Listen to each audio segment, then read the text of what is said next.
ازواج مطہرات سے خطاب کیا ہے اور ساری امت کی خواتین کو سمجھایا ہے۔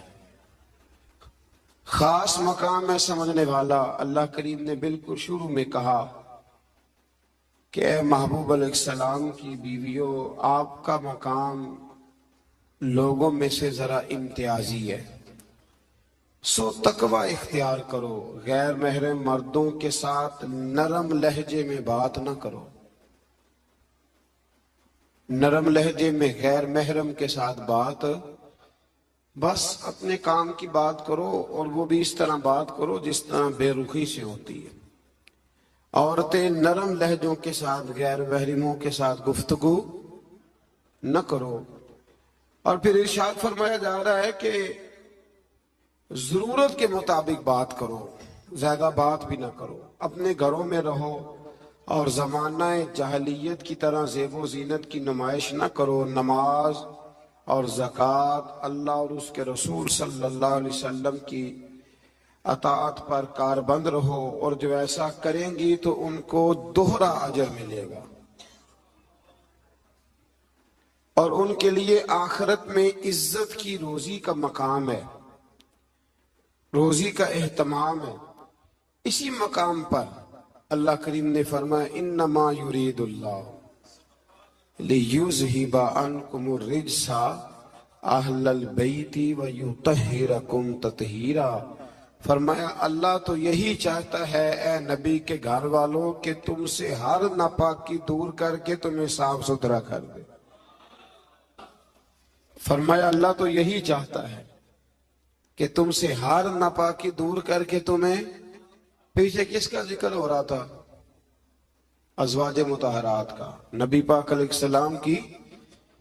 تو یہ ذکر ہی، یہ آیت تذکرہ ہی ازواج کے تذکرے میں آیا۔ بہت سارے لوگ کہتے ہیں اہل بیت میں بیویاں شامل ہی نہیں، یہ صرف حضور علیہ السلام کہ وہ اہل بیت ہیں جو حضرت علی، سیدہ فاطمہ اور ان کی اولاد ہے۔ وہ خدا کے بندے، جب آپ سے پوچھا جاتا ہے گھر والوں کا کیا حال ہے تو بیویاں مراد ہوتی ہیں کہ نہیں؟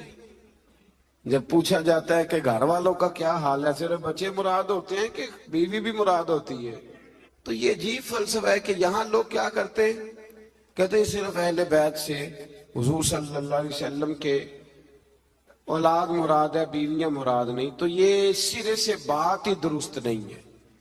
جب اہل بیت کی بات ہوگی تو حضور کی ساری ازواج اہل بیت میں شامل، یہ سمجھ لے بات، چونکہ یہاں تذکرہ ہی ازواج مطہرات کا چلا آ رہا ہے۔ پھر اس سے آگے آیت نمبر 35 میں مومن مردوں اور عورتوں کی اکٹھی صفات کا بیان ہے۔ اللہ تبارک و تعالیٰ نے فرمایا کہ مومن مرد اطاعت شعار ہوتے ہیں، صداقت شعار ہوتے ہیں، صبر و رضا کا پیکر ہوتے ہیں۔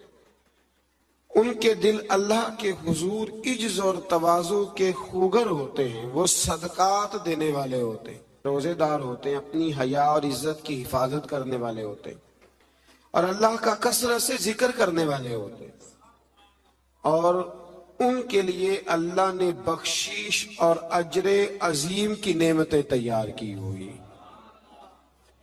پھر آیت نمبر 36 میں فرمایا نہ کسی مومن مرد اور نہ کسی مومن عورت کے لیے یہ جائز ہے کہ جب اللہ اور اس کا رسول کو فیصلہ فرما دیں تو ان کے لیے اپنے اس کام میں کوئی اختیار رہ جائے۔ اس آیت کی تھوڑی تفسیر ضروری ہے، اس کی تھوڑی تفسیر کر دیتا ہوں۔ ہوا یہ تھا کہ نبی کریم علیہ السلام نے اپنے ایک غلام کے ساتھ اپنی ایک عزیزہ جو حضور کی رشتہ دار بنتی تھی حضرت زینب بنت جہش، ان کا نکاح کرنا چاہا، پیغام نکاح بھیجا۔ انہوں نے کہا جی ہم قریشی خاندان سے ہیں اور یہ غلام ہے تو اس کو کیسے رشتہ دے دیں، حالانکہ حضور نے پیغام بھیجا تھا۔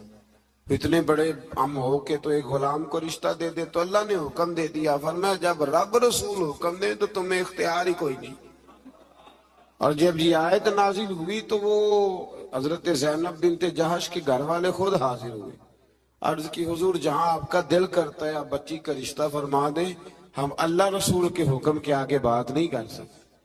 آج بھی آپ دیکھ لیں، برادری پہلے اور دین معاذ اللہ بعد میں۔ برادری پہلے، بھائی شادی پہ کوئی بےہودہ حرکت نہ کرنا تو کہتے میری برادری نہیں مانتی۔ یہ بڑا خطرناک جملہ ہے، یعنی ایک طرف نبی پاک کی شریعت اور دوسری جانب برادری، تو یہ مطلب آپ اندازہ کر لیں کہ یہ بات کہاں تک جاتی ہے۔ آپ نے اس میں سے اختیار کسے کیا؟ ہماری برادری وہی ہے جس برادری میں حضرت بلال حبشی شامل ہے، حضرت صہیب رومی اور عمار یاسر شامل ہے، وہ ہماری برادری ہے، ایک ہوں مسلم حرم کی پاسبانی کے لیے۔ اللہ توفیق عطا فرمائے۔ پھر اس سے آگے آیت نمبر 37 سے یہ مسئلہ بیان ہوا ہے کہ جو منہ بولا بیٹا ہے وہ حقیقی بیٹے کے حکم میں نہیں ہوتا، وہ حقیقی بیٹے کے حکم میں نہیں ہوتا۔ وہ میں پیچھے بھی بتا چکا ہوں، ہوا یہ تھا کہ ایک منہ بولے بیٹے نے طلاق دی تھی، تو نبی کریم علیہ السلام کے وہ منہ بولے بیٹے تھے، تو ان کی زوجہ سے حضور نے نکاح کرنا چاہا۔ لوگوں نے کہا کہ یہ تو یہ والا معاملہ ہے، تو فرمایا وہ جو منہ بولا بیٹا ہے وہ منہ بولا بیٹا ہی ہوتا ہے۔ مجھ سے ایک دفعہ ایک دوست نے سوال پوچھا تھا کہ منہ بولی جو بہن ہوتی ہے تو بھئی وہ غیر محرم ہوتی ہے۔ منہ بولی بہن غیر، منہ بولی ماں جو ہوتی ہے نا، ایک تو یہ ہے کہ وہ کہولا کی عمر کو پہنچ جائے، اس نے بچہ چھوٹا سا لے کے پالا ہو، وہ معاملہ اور ہے۔ لیکن ہمارے ہاں جس طرح رشتے نہیں بن جاتے، جو اصل بہن ہوتی ہے اس کا پتہ ہی کوئی نہیں۔ اور بھئی جس کو اللہ رسول نے تیری بہن بنایا تجھے وہ پسند کیوں نہیں، اور جس کو رب کریم نے تیرے لیے رشتہ بنایا ہے تجھے وہ رشتہ قبول کیوں نہیں۔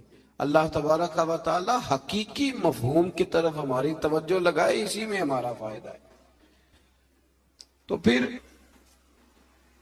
اسی طرح آیت نمبر 40 میں اللہ تبارک و تعالی نے وہ عظیم بات ارشاد فرمائی جس کی طرف امت کی توجہ ہونا بڑی ضروری ہے۔ فرمایا ما کان محمد ابا احد من رجالکم ولکن رسول اللہ وخاتم النبیین۔ فرمایا محمد صلی اللہ علیہ وسلم مردوں میں سے کسی کے باپ نہیں، ہاں اللہ کے رسول ہیں اور نبوت کو ختم کرنے والے ہیں، خاتم النبیین ہیں حضور۔ حضور نے فرمایا میں آخری نبی ہوں، میرے بعد کوئی نبی ضرورت بھی کوئی نہیں، اس لیے کہ میرے نبی نے کمی چھوڑی کوئی نہیں، ضرورت ہی کوئی نہیں، حاجت ہی کوئی نہیں، ضرورت ہی کوئی نہیں۔ بلا وجہ بعض لوگوں کو اللہ تبارک و تعالیٰ معاف کرے، روٹی پیٹ بھر کے کھانے کو نہیں ملتی تو نبوت کا دعویٰ کر دیتے، اور عجیب و غریب قسم کے لوگ ہیں جو میدان میں آ نکلتے ہیں۔ اور مجھے تو ان لوگوں کی سمجھ نہیں آتی جو دلیلیں پوچھتے ہیں اور پھر بعد میں کہانیاں سناتے ہیں۔ تو بھئی حضور آخری نبی ہے، رسول کریم کے بعد کوئی نبی آ سکتا؟ ایک بات کو سمجھیں، حضور کا تاج ہے ختم نبوت، یہ نبی پاک کی نشست ہے ختم نبوت، یعنی نبی ختم ہو گئے تو آخری نشست پہ حضور بیٹھے۔ تو اب جو کہتا ہے کہ میں نے بھی بیٹھنا ہے تو بے ادبی کرتا ہے کہ نہیں کرتا؟ اس لیے قادیانی اتنے برے ہیں، ان سے مسلمان اس لیے بیزار رہتے ہیں کہ وہ بہت بڑی بے ادبی کرتے ہیں۔ وہ نبی کریم علیہ السلام کے بعد کسی کو ذلی اور کسی کو بروزی نبی مانتے ہیں۔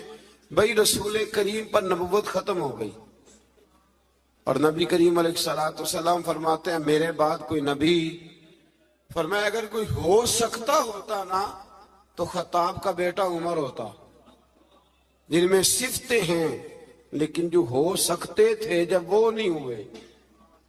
جو ہو سکتے تھے تو ایک کانا آدمی، وہ کانا تھا مرزا، ایک آنکھ سے کانا تھا، اور عجیب اس کے باتیں تھیں، بڑے بڑے عجیب اس کو امراض تھے، اس نے اٹھ کے دعویٰ کر دیا۔ تو بڑے بڑے عجیب لوگ ہیں نا، ماننے والے تو شیطان کو بھی مانتے جاتے ہیں، ماننے والے تو سب کو مل جاتے۔ اللہ تبارک و تعالی ہمیشہ حق پر استقامت عطا فرمائے۔ پھر اس سے آگے نبی کریم صلی اللہ علیہ وسلم کی کچھ اور صفات کا بیان ہے۔ اللہ کریم نے فرمایا یا ایھا النبی